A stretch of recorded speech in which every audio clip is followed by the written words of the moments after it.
ஓம் சாய்ராம், ஜெய் சாய்ராம். எல்லாரும் நல்லா இருக்கணும், எல்லாருக்கும் நல்லதே நடக்கணும். என் அன்பு குழந்தையே, இப்பொழுது இந்த சாயப்பா உன் கண்களில் பட்டிருக்கேன்னா உன்கிட்ட ஒரு சில முக்கியமான விஷயங்களை சொல்வதற்காகவும் உன் வாழ்க்கையை அழகுபடுத்தி ஆற்றல் மிக்க இந்த அறிவு பிள்ளையான உனக்கு வெற்றியை தருவதற்காகவும் தான்றதை புரிஞ்சுக்கோ. எல்லார்கிட்டையும் போய் எனக்கு முக்கியத்துவம் கொடுங்க, என் மேலே அன்பு காட்டுங்க, அக்கறை காட்டுங்கன்னு சொல்லிட்டு இருந்தீன்னா அது நடவாத காரியம். உன்னை கண்டு கொள்ளாதவர்களிடம் கண்ணீர் விடாம, நீ சொல்றத காது கொடுத்து கேட்காதவங்ககிட்ட போய் கத்தி கதறி சண்டை போடாம, உன்னை விட்டு விலகி போனவங்க கிட்ட போய் விளக்கம் கேட்காம தைரியமா உன் வாழ்க்கை துணிவோடு வாழ தயாராகு. உன்னை அழுக வச்சவங்க கிட்டேயே போய் நீ ஆறுதல் கேட்டினா எப்படி சரியாக இருக்கும்? உன்னை அலட்சியம் செய்பவர்களுக்கு நீ அன்பு காட்டியதெல்லாம் போதும். நீ உயிரை வச்சவங்களே உன்னை உதறி தள்ளிய பிறகும் நீ எதுக்காக இன்னும் அவங்கள மேலே பாசத்தை வச்சு நம்பி காத்துக்கிட்டு இருக்க? சில மனிதர்கள் உனக்கு வாழ்க்கையில் தேவையற்றவர்கள்னு தோணும் போதும் இவங்களால நமக்கு எதுவும் நல்லது நடக்க போகிறதில்ல, கவலையும் கஷ்டமும் கெட்டதும் தான் இவர்கள் மூலமாக வரும்னு உனக்கு தெரியும் போதும் அமைதியாக அவர்களை விட்டு ஒதுங்கி நிற்க தயாராகு. சத்தமாக கத்தி பேசினா உன்னை வலிமையுள்ள பலமான ஆள்னு எல்லாரும் நினச்சிப்பாங்கன்னு யோசிக்காதே.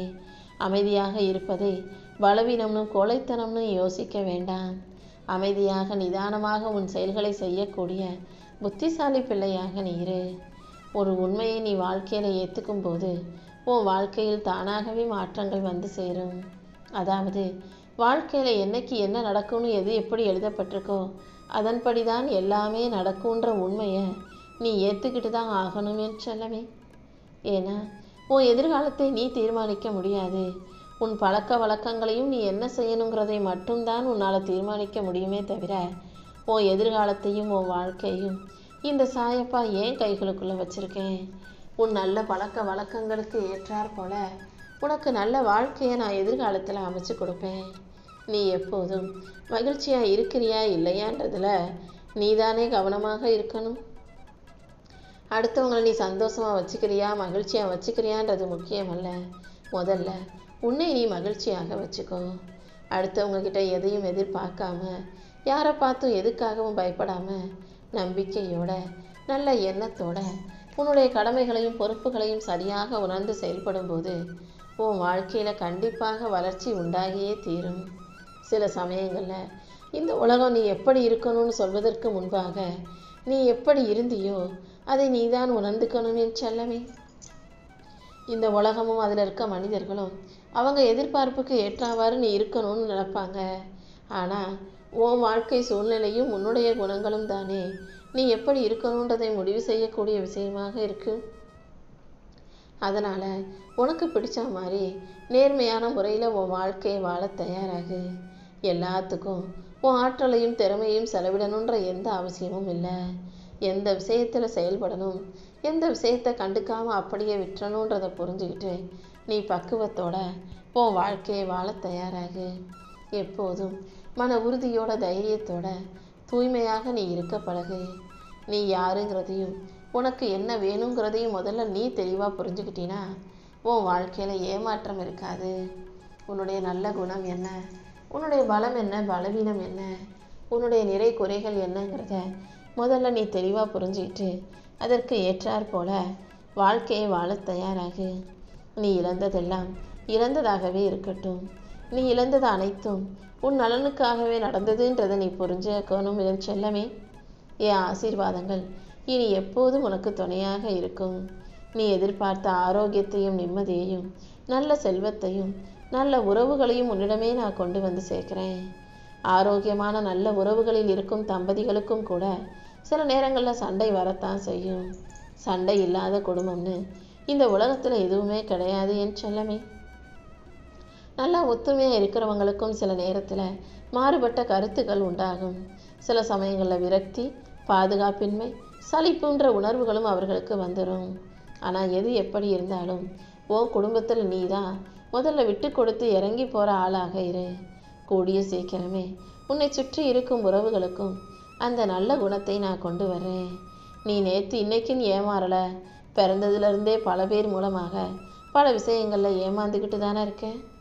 அதனால தான் இன்னையோட உன் ஏமாற்றத்துக்கு முடிவு கட்டி உன் வாழ்க்கையில் உனக்கு ஏற்றத்தை கொடுத்து நல்ல மாற்றங்களையும் உருவாக்கி உன்னை மகிழ்ச்சியாக வாழ வைக்கணும்னு இந்த சாயப்பா முடிவெடுத்துட்டேன். உன் துன்பத்துக்கு எது காரணமாக இருந்தாலும் நீ ஒருபோதும் அடுத்தவங்களுக்கு துன்பத்தை கொடுக்க நினைக்காதே. யார் மனசையும் காயப்படுத்தாம, யார் மனசையும் புண்படுத்தாம நீ எப்போதும் உன்னால் முடிஞ்ச நன்மைகளை மட்டும் மற்றவங்களுக்கு செஞ்சுக்கிட்டு போய்கிட்டே இரு. உன் வாழ்க்கையில் உனக்கு கிடைச்ச நல்ல விஷயங்களை ரசித்து அனுபவித்து கிடைக்காததையும் கிடைக்கும்ன்ற நம்பிக்கையோட வாழ தயாராகு. இழந்ததை ஏதோ ஒரு நல்லதுக்காக தான் இழந்திருக்கோன்ற எண்ணம் உனக்குள்ள வரட்டும். உனக்கு பிடிச்சதை நீ விரும்பி பேராசையை தவிர்த்து விட்டு வாழ்க்கையை மகிழ்ச்சியாக வாழ முயற்சி செய். வாழ்க்கைங்கிறது மிகவும் குறுகிய காலம், ஆனால் அது அழகான காலம். அது புதிரானது தான், ஆனால் இனிமையானதும் கூட. இதை புரிஞ்சுக்கிட்டு வாழ்க்கையை ரசித்து வாழ பழகு. புதிரான உன் வாழ்க்கையில் உனக்கு புத்துணர்ச்சி உண்டாகும் விதமாக அழகான இனிமையான நல்ல விஷயங்களை இந்த சாயப்பா உனக்கு செஞ்சு கொடுக்குறேன் செல்லமே. சில சமயம் வாழ்க்கையில் உனக்கு துன்பம் வருதுன்னா நீ கெட்ட பிள்ளையா இருக்க, வாழ்க்கையில் அடுத்தவங்களுக்கு கெடுதல் செஞ்சுட்ட, அதனால தான் உனக்கு துன்பம் வருதுன்னு அர்த்தம் அல்ல. நீ எங்கே எப்பொழுது நல்லவராக இருப்பதை நிறுத்தணுங்கிறதை நீ உணராததால் தான் நல்ல பிள்ளையாகவே இருந்து எல்லாருக்கும் நல்லதே நினச்சி இப்போ துன்பத்தை அனுபவிச்சுக்கிட்டு இருக்கன்றதையும் புரிஞ்சுக்கோ. துன்பங்கிறது கெட்டவங்களுக்கு மட்டுமே வர்ற விஷயம் அல்ல. ரொம்ப நல்லவங்களாக இருந்தாலும் இந்த உலகம் அவர்களுக்கு துன்பத்தை கொடுத்து துயரத்தை உண்டாக்கும். நீ தான் எந்த அளவுக்கு நல்லவங்களாக இருக்கணும், எந்த அளவுக்கு பொறுமைசாலியாக இருக்கணுன்றதுக்கு ஒரு எல்லையை வகுத்துக்கணும். நீ இழந்த விஷயத்துக்கெல்லாம் சேர்த்து இந்த சாயப்பா மிக பெருசாக உனக்கான அழகான ஒன்றை உன் வாழ்க்கையில் கொடுத்தே தீருவேன். இழப்பு இல்லாமல், ஏமாற்றம் இல்லாமல், தோல்வி இல்லாமல், துரோகம் இல்லாமல் வாழ்க்கையை வாழ முடியாது. இருள் இருப்பதால் தானே நட்சத்திரங்கள் அழகாக கண்ணுக்கு தெரியுது. அதே போல தான் இந்த இழப்பும் ஏமாற்றங்களும் தோல்விகளும் வாழ்க்கையில் இருக்கிறதால தான் வெற்றியும் சந்தோஷமும் மிகப்பெரிய அளவில் அழகாக தெரியுது. உன் குடும்பத்தில் உன்னை தலையில் தூக்கி வச்சு கொண்டாடும்படியும், உன் தியாகத்தையும் உன்னுடைய தூய்மையான நல்ல மனசையும் உன் அக்கறையும் பாசத்தையும் எல்லாரும் புரிந்து கொள்ளும்படியும் இந்த சாயப்பா செய்ய போகிறேன். அன்பாக இருந்தாலும் வெறுப்பாக இருந்தாலும் துன்பமாக இருந்தாலும் அதை எப்போதும் உன் வாழ்க்கையில் உன் கூடவே வச்சுக்கிறதுக்கு ஒரு அளவு இருக்கட்டும் என்று சொல்லவே. துன்பம் உன் வாழ்க்கையில் இருக்குன்றதுக்காக அதையே தொடர்ந்து வச்சுக்கிட்டு இருந்தீன்னா அது உனக்கு வெறுப்பை கொடுத்துடும். கவலையோ துன்பமோ எல்லாத்தையும் ஒரு அளவோடு வச்சுக்கிட்டு மகிழ்ச்சியையும் இன்பத்தையும் மட்டும் உன் வாழ்நாள் முழுவதும் நீ கூட வச்சுக்க பழகு. நீ ஒருத்தரை வெறுத்தனா அவங்க ஜெயிச்சிட்டாங்க, நீ தோத்துட்டன்னு அர்த்தம். ஏன்னா அவர்களுடைய திட்டமே அதுதானே. அவர்களுடைய செயலால் நீ வெறுப்பு கொள்ளக்கூடாது. ஏன்னா நீ அடுத்தவங்க மேலே கோபப்படும் போதும் வெறுப்படையும் போதும் அதன் மூலமாக உன் உடம்பு தான் பாதிக்குது, உன் நிம்மதி தான் கெடுது. அதனால நீ தோத்து போறன்னு தானே அர்த்தம். யார் உனக்கு கோபத்தை உண்டாக்கினாலும் வெறுப்பை உண்டாக்கினாலும் கூட அமைதியாக விலகி நிற்கணுமே தவிர நீ கோபப்படக்கூடாது. தனித்து நின்னாலும் நீ தைரியமாக நிற்கக்கூடிய அளவுக்கு வலிமை உடைய பிள்ளை. உனக்கு எந்த உதவி தேவைப்பட்டாலும் அதை சிறப்பாக செஞ்சு கொடுக்க இந்த சாயப்பா இருக்கேன். நீயும் புத்திசாலித்தனத்தோட துணிச்சலோட வாழ்க்கையை எதிர்கொண்டு வெற்றி பெற தயாராகு. மௌனமும் புன்னகையும் இரண்டு சக்தி வாய்ந்த கருவிகள். உன் புன்னகையின் மூலமாகவே இந்த சாயப்பா உன் பிரச்சனைகளை எல்லாம் தீர்த்து காட்டுறேன். நீ அமைதியாக மௌனமாக இருக்கும்போது மேற்கொண்டு உன் வாழ்க்கையில் எந்த பிரச்சனைகளும் வராமலும் நான் தவிர்த்து காட்டுவேன் என்று சொல்லவே. உன்னை தூக்கி வைக்கிறதும் நான் தான், தலையில் தூக்கி சுமப்பதும் நான் தான். நம்பிக்கையோடு நீ இருந்தீனா உனக்கு எல்லாமுமாக நானே இருந்து உன் வாழ்க்கையை உயர்த்தி உனக்கான வெற்றிகளை உன் கைகளில் கொடுப்பேன். எல்லா மனிதர்களையும் மனிதாபிமானத்தோட மனிதனாக நீ மதிக்கும் போது, அவர்களுக்குரிய மரியாதையை நீ கொடுக்கும் போது இந்த சாயப்பா உன் வாழ்க்கையில் உனக்கு தேவையானதையும் உனக்கு உரியதையும் நிச்சயமாக உன் கைகளில் வந்து கொடுப்பேன். உன் எண்ணங்களில் ஒன்றை பிடித்து கொண்டு மற்றதை ஒதுக்கி வைப்பது சரி கிடையாது. எல்லா மனிதர்களுக்குள்ளும் நல்லது கெட்டதுன்னு எல்லாமே கலந்து தான் இருக்கும்.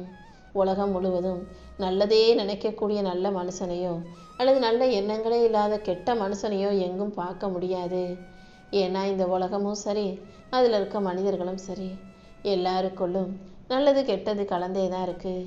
நீ தான் அதை புரிஞ்சுக்கிட்டு வாழ்க்கை எப்படி வாழணுமோ பார்த்து வாழ பழகிக்கணும்.